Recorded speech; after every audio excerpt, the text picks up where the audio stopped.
We're joined now via Skype by the Chief Executive Officer of Limpopo Tourism, Sonto Ndlovu. A very good morning to you. Thank you so much for making the time. How is Limpopo interpreting the theme of tourism and rural development? Good morning, Desiree, and thank you so much for having me. Yes, you're correct. We are celebrating rural development and tourism.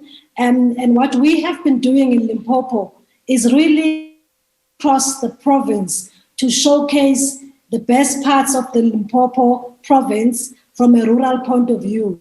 So what we've been able to do so far, we've launched our tourism month in a place called the Gode Village, which is actually in Makado, in Haramancha, and it's actually in the deep rurals. The roads are dirt roads, but when you get in there, it's quite beautiful, relaxing, and for anybody coming on holiday, it's actually quite suitable. And it's also because we have been trying to make sure that our communities are part of a piece of cake of tourism. We also been able to go to showcase our artists on the Ribola art route in Elim, in the deep rurals of Limpopo.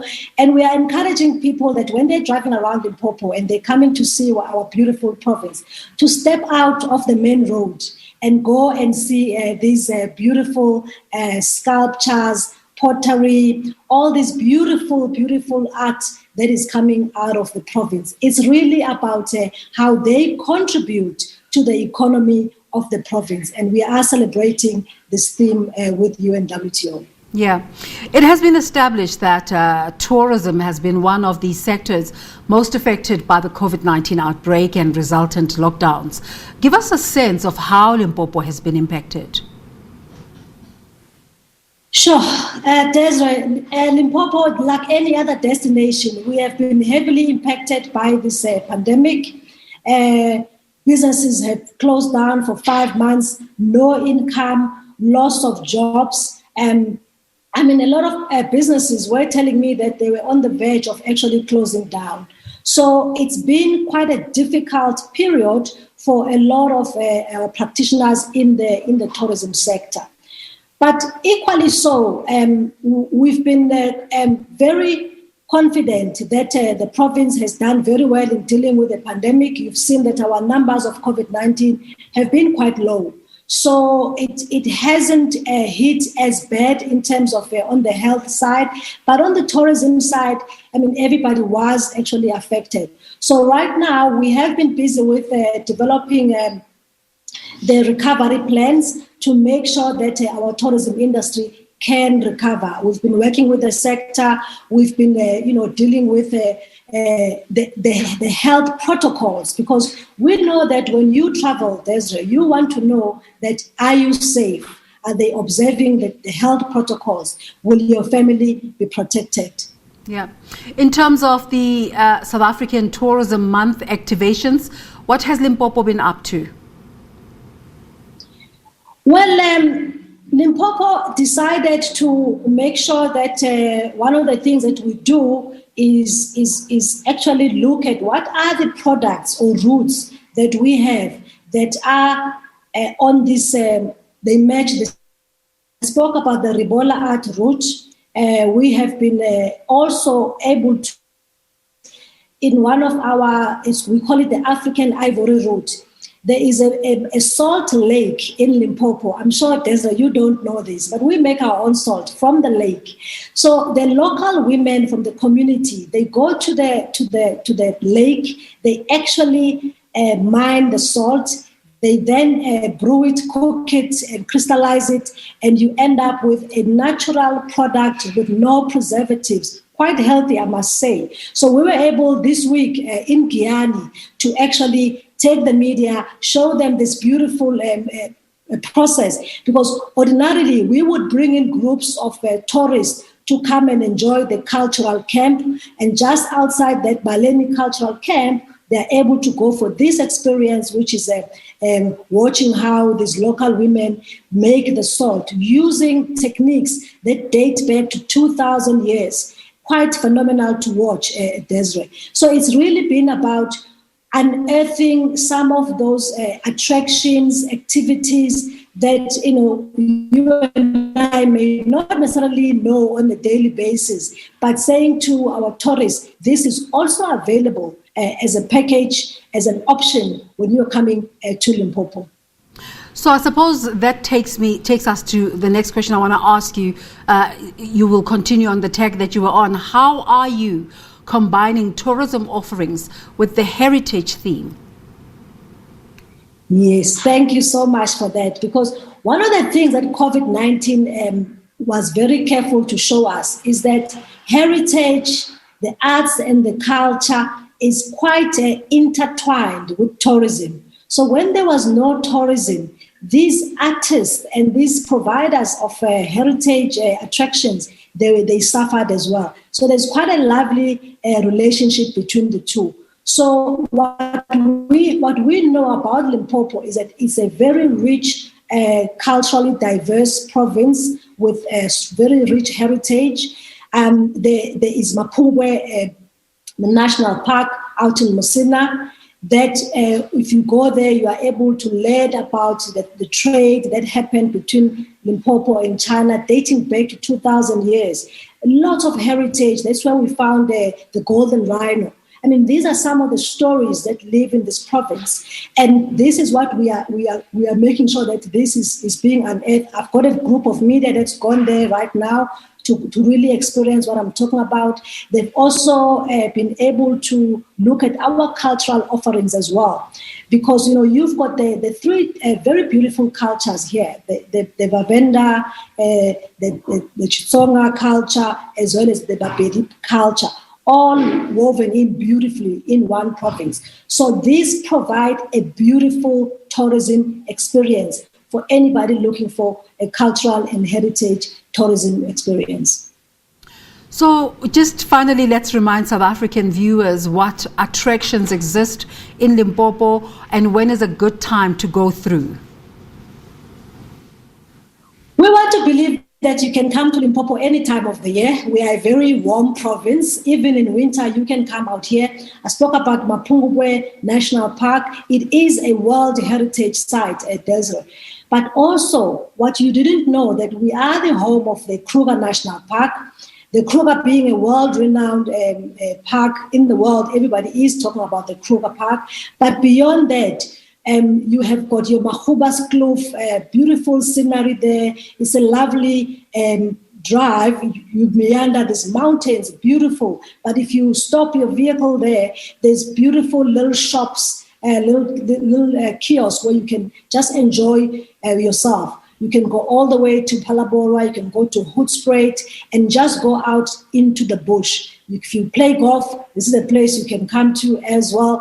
We've also got Marakele Park out in Lipalale.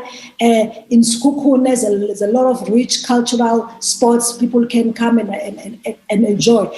We've also got a lot of water attractions, from Bila Bila, the famous, sort of water resorts. We still are saying to people, do come to Limpopo. Those water resorts, they're very warm in terms of, that's why we call the varambats, and because it's quite warm. So people come throughout the year. So there is quite a lot that suits every pocket. If you are into adventure, if you are into camping, the whole province. And right now, Desiree, hiking has taken off. So everybody is out in Limpopo, in Valkenburg, and actually they're here to actually hike. I've seen a lot of the bird enthusiasts as the season has just changed now. Birds are actually flocking into Limpopo right now. So we do have quite a lot. I always say we have everything but the beach, and we've got a beautiful weather. So anything that you would like to do, you just go through to our website, golimpopo.com. There's a lot of information that we've put out there. Awesome. Now that COVID-19 restrictions have been relaxed, what's in store for Limpopo Tourism, just in relation to your work with SA Tourism and your global offices? Yeah, thank you. You know that tomorrow, being the World Tourism Day, South African Tourism is putting out a huge event that is going to be live streamed on all social media and television that tomorrow. And I'm proud to say one of our very top artists, Master KG, alongside Black Coffee. So that is just a celebration of this big day and reminding the world about, this world, this tourism. But beyond that, we are now gearing up for the December holidays. So there is a huge campaign going on from South African tourism side, from our side as well. All we are saying is that we know that you have been home for quite a while. Come out and book your holidays now for December. COVID-19 is still there, but we are traveling and we are traveling safely.